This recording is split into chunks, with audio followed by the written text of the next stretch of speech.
Another blog. Actually ये मेरे last blog का ये मेरा सेकंड पार्ट है। आप लोगों ने लास्ट ब्लॉग देखा होगा मेरा, जिन्होंने नहीं देखा वो जाके देख लें। मेरे गुजरात यात्रा का मैंने फर्स्ट ब्लॉग डाला था, जिसमें पूरा ट्रैवलिंग मैंने अपना जो भी दिखाया था मैंने गुजरात तक, और प्लस मैंने द्वारकाधीश के दर्शन किए थे, वो पूरा था फर्स्ट मेरे ब्लॉग में। और बाकी आई नो थोड़ा सा लेट हो गया सेकेंड वाली पार्ट आने में, थोड़ा क्या एक्चुअली थोड़ा ज़्यादा लेट हो गया है, बट फिर भी मैंने सोचा था कि थोड़ा लेट हो गया तो मैं इसको अपलोड नहीं करूँगी नेक्स्ट पार्ट। बट फिर ये कहीं नहीं सोचा कि मैंने नहीं, मतलब द्वारिका में बहुत सारे ऐसे मंदिर थे जो मैंने द्वारकाधीश टेम्पल के दर्शन करने के बाद में मैंने नेक्स्ट डे दर्शन किए थे, जिनका कहीं ना कहीं धार्मिक रूप से बहुत ज़्यादा ही महत्व है, तो उनको तो शेयर करना बनता ही था आप लोगों के साथ में। तो इसलिए मैं सोचा नहीं, सेकेंड पार्ट भी मैं ज़रूर अपलोड करूँगी।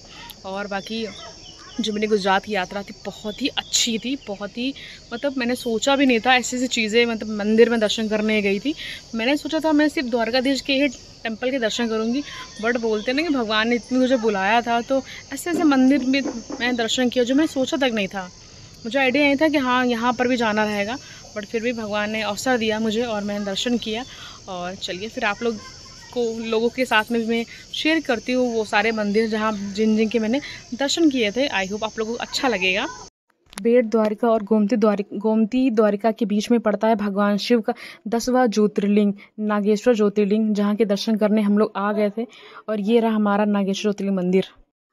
पौराणिक मान्यताओं के अनुसार द्वापर युग में खुद भगवान कृष्ण भगवान शिव के इस मंदिर में आकर दर्शन करते थे, पूजा पाठ करते थे। और इस मंदिर में भगवान शिव को नाग और माता पार्वती को नागिन के रूप में पूजा की जाती है। भगवान शिव की ये दिव्य प्रतिमा इस मंदिर में बनी हुई है, जो कि अलग ही एक आकर्षक का केंद्र है, जिसकी वजह से आप इस मंदिर को दूर से देख सकते हैं। नागेश्वर ज्योतिर्लिंग मंदिर के दर्शन करने के बाद में हम लोग आ चुके थे गोपी तालाब मंदिर के दर्शन करने के लिए। ये मंदिर आपको द्वारिका से 20 किलोमीटर की दूरी पर मिलेगा। मान्यताओं के अनुसार ये मंदिर 5000 वर्ष पुराना तीर्थ धार्मिक स्थल माना जाता है। और आपको यहाँ पर राम नाम का तैरता हुआ पत्थर भी देखने को मिलेगा इस मंदिर के अंदर। तो ये रहा राम नाम का तैरता हुआ पानी में पत्थर, मैंने पहली बार देखा था। यही तो महिमा है हमारे प्रभु श्री राम की। तो ये है गोपीनाथ मंदिर का प्रवेश द्वार, जहाँ से आप एंट्री लेते हैं। और इस मंदिर में भगवान गोपीनाथ जी की 4000 पुरानी प्रतिमाएं स्थापित है। तो यही है हमारा गोपी तालाब, जहाँ पे भगवान श्री कृष्ण बचपन में अपनी प्रिय महिला मित्रों के साथ में रास नृत्य किया करते थे। यहीं पर बगल में ही अर्जुन कुंड है, जिसका भी धार्मिक रूप से बहुत ही महत्व है। गोपीनाथ जी के दर्शन करने के बाद में हम लोग निकल चुके थे बेट द्वारिका के लिए। और बेट द्वारिका बस आने ही वाला था। और एक चीज़ रही है कि मैंने द्वारिका में बहुत ट्रैवल किया, बहुत मतलब मैंने लाइफ में कभी इतना ट्रैवल नहीं किया था, तो मेरे लिए बहुत ही नया एक्सपीरियंस था, जो कि मुझे बहुत ही अच्छा लग रहा था। तो ये है सुदर्शन सेतु ब्रिज। इसकी फ़ोटोज़ मैंने बस फ़ोन में देखी थी, बट आज रियल में देख के तो मज़ा आ गया था मुझे। और सबसे अच्छी बात थी, इस पे भगवान कृष्ण का जो मोर पंख बनाया था, उससे इस पुल की और खूबसूरती बढ़ गई थी। अभी 2024 में ही फरवरी में हमारे प्रधानमंत्री जी ने इस पुल का उद्घाटन किया है।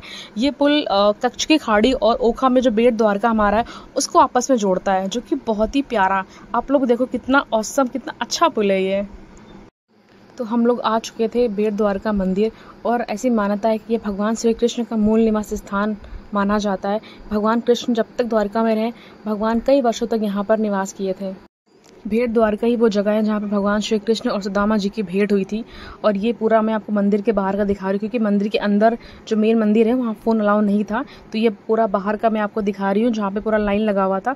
और हम लोगों ने बहुत ही अच्छे दर्शन किए थे भगवान जी के, बहुत ही अच्छे। तो भेंट द्वारका दर्शन करने के बाद में आखिर में हम लोग आ गए थे माता रुक्मणी के मंदिर में दर्शन करने के लिए। ये माता रुक्मणी का मंदिर द्वारका से 8 किलोमीटर की दूरी पर स्थित है। भगवान श्री कृष्ण के कुल गुरु ऋषि दुर्वासा जी के श्राप के कारण माता रुक्मणी का यह मंदिर शहर से बिल्कुल किनारे बना हुआ, जहाँ पर कुछ भी आपको नहीं मिलेगा। आप लोग खुद देख रहे हो। और मंदिर जब हम लोग पहुँचे थे तो यहाँ पर मंदिर क्लोज हो गया था, बस खुलने वाला था। तो मंदिर खुलने के बाद में हम लोगों ने माता रुक्मणी के दर्शन किए थे। मंदिर के स्ट्रक्चर में देख रही थी, बहुत ही प्यारा एक जो मंदिर का डिज़ाइन था, बहुत ही सुंदर, बहुत ही अच्छा मंदिर था। और मुझे तो बहुत ही अच्छा लगा था इस मंदिर में दर्शन करके। A few moments later. तो दिन में सब दर्शन करने के बाद में, थोड़ा सा रेस्ट करने के बाद में, शाम के टाइम पे मैं आ गई थी थोड़ा सा मार्केटिंग खरीदारी करने के लिए सुदामा सेतु के पास में। बहुत ही अच्छी मार्केट लगती है, कभी भी आप द्वारिका आइए तो आप शाम को ही मतलब मार्केटिंग करिए, क्योंकि शाम को बहुत ही अच्छा वेदर रहता है, बहुत ही प्यारा प्यारा, तो शाम को आप लोग आ सकते हैं। उसके बाद में मैं आ गई थी समुंदर के किनारे, और मेरे लिए ऐसा व्यू पहली बार था, क्योंकि लाइफ में मैंने पहली बार समुंदर देखा था। और इस मोमेंट पे मैं अपनी फैमिली को बहुत मिस कर रही थी, क्योंकि कितना प्यारा ये पूरा व्यू था। तो बहुत मन कर रहा था कि हाँ, घर का मतलब पापा मम्मी भैया भाभी कोई ना कोई तो साथ में होता है, बट इस बार कोई नहीं रहता मेरे साथ में। तो I was really missing my family. तो हम लोग 2 से ढाई घंटे हम लोग वहीं एकदम बीच साइड पे बैठे थे, बहुत ही गजब की ठंडी ठंडी हवा चल रही थी। फिर मुझे लग जाती फाइनली भूख, मैंने कहा यार कुछ तो खाते हैं। तो मैं देख रही थी कि यार क्या ही खाने को मिलेगा। तो फिर उसके बाद मुझे दिखती है एक मैगी की शॉप। तो मैं आती हूँ इन अंकल जी के पास में, और अंकल जी मैगी बनाना शुरू कर देते हैं मेरे लिए। पहाड़ों पे मैगी खाने का एक्सपीरियंस मैं ले चुकी हूँ जब मैं राजस्थान गई थी, तो सोचा इस बार क्यों ना समुद्र के किनारे बैठ के मैगी खाते हैं, जो कि मेरे लिए एक नया एक्सपीरियंस होने वाला है। और अंकल जी मैगी बना रहे थे, मैं देख रही थी, मैं सोच रही थी कितनी जल्दी बने और कितनी जल्दी मैं खाऊं, क्योंकि मुझे सच में बहुत ज़्यादा भूख लगी थी, और मैगी मिल गई तो फिर क्या ही कहना। सो फाइनली थोड़ा से वेट के बाद मैं मैगी बन के रेडी हो गई थी, और मैं बिल्कुल रेडी थी मैगी खाने के लिए। भाई मैगी खाने के बाद में मैं निकल पड़ती हूँ रूम के लिए, और मेरे साथ है कंचन दीदी, जो कि बहुत प्यारी हैं, और मैं मिलवाती हूँ आपको कंचन दीदी से। ये है हमारी प्यारी सी कंचन दीदी, जो कि पूरी ट्रैवलिंग में मेरे साथ थी। देन उसके बाद मैं लेती हूँ अपने लिए एक कैप, जो घर से मैं लेके आई थी वो मैंने कहीं खुआ दी थी। नेक्स्ट मॉर्निंग तो आज हम लोग सुबह मॉर्निंग 6 बजे निकल जाते हैं द्वारिका से, क्योंकि हम लोग जा रहे थे सोमनाथ मंदिर दर्शन करने के लिए, जो कि द्वारिका से 200+ किलोमीटर पड़ता है। तो रास्ते में हम लोग विशावाड़ा के पास में श्री मूल द्वारका तीर्थ धाम के दर्शन करते हैं। मान्यताओं के अनुसार यही वो जगह है जहाँ भगवान श्री कृष्ण जब वो मथुरा से द्वारिका के लिए जा रहे थे, तो वो यहीं पर रुके थे, और यहीं पर बने हुए कुएं से श्री कृष्ण भगवान ने पानी भरकर स्नान किया था। और ये मंदिर बहुत ही ज़्यादा प्यारा था, जितनी भी मैं तारीफ़ करूँ उतना कम है। बहुत ही सुंदर, बहुत ही शांति वाला एक मंदिर था। और ये मंदिर के जस्ट बाहर एक गौशाला बनी हुई थी, जो कि बहुत ही अच्छी, बहुत ही प्यारी थी। बहुत ही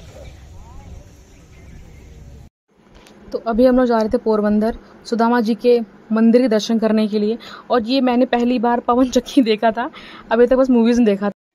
तो अभी हम लोग आ गए थे सुदामा जी के मंदिर दर्शन करने के लिए, और पूरे भारत में आपको इकलौता पोरबंदर में सुदामा जी का ये मंदिर देखने को मिलेगा।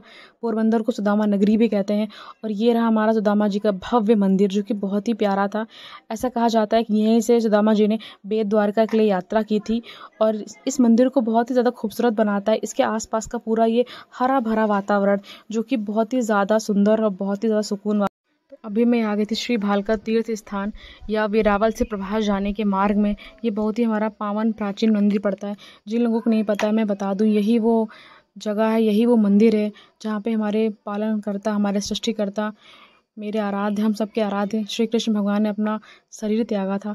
मैं जब इस मंदिर में एंटर कर रही थी तो मैं बहुत ज़्यादा इमोशनल हो गई थी।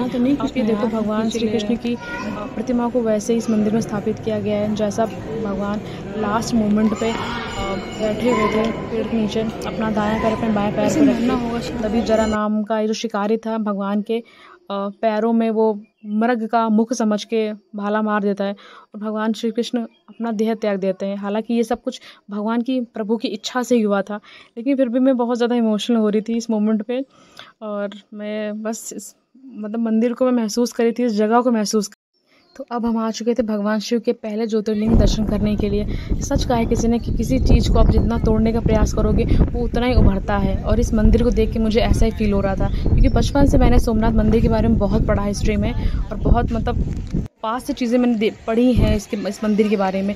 मैं तो खुद को बहुत ही ब्लेस्ड फील कर रही थी कि मुझे सोमनाथ मंदिर दर्शन करने का अवसर प्राप्त हुआ। और यहाँ पर आपके फ़ोन सबमिट हो जाते हैं बाहर, क्योंकि अंदर फ़ोन अलाउ नहीं था। और हम लोगों ने बहुत ही प्यारे, बहुत ही अच्छे दर्शन किए थे सोमनाथ भगवान जी के। और ये पीछे मंदिर के जस्ट सोमनाथ बीच था, जहाँ पर भी हम लोगों ने घूमा। बहुत ही अच्छा, बहुत ही प्यारा अनुभव। सो फाइनली सोमनाथ जी के दर्शन करने के बाद में मैं आ गई द्वारिका वापस, और मैंने कुछ शॉपिंग की। और ये मेरी पूरी एक धार्मिक यात्रा थी गुजरात की। मुझे बहुत अच्छा लगा। मैं कैसे एक्सप्लेन करूँ कि कितना ज़्यादा मैं खुश थी। और मुझे पता था कि मैं सब बहुत मिस करने वाली हूँ।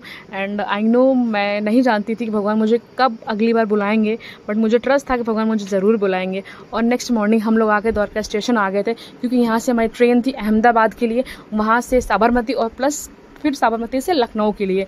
और हम लोगों ने अहमदाबाद भी ट्रैवल किया था थोड़ा बहुत, उसका ब्लॉग मैंने बनाया नहीं था।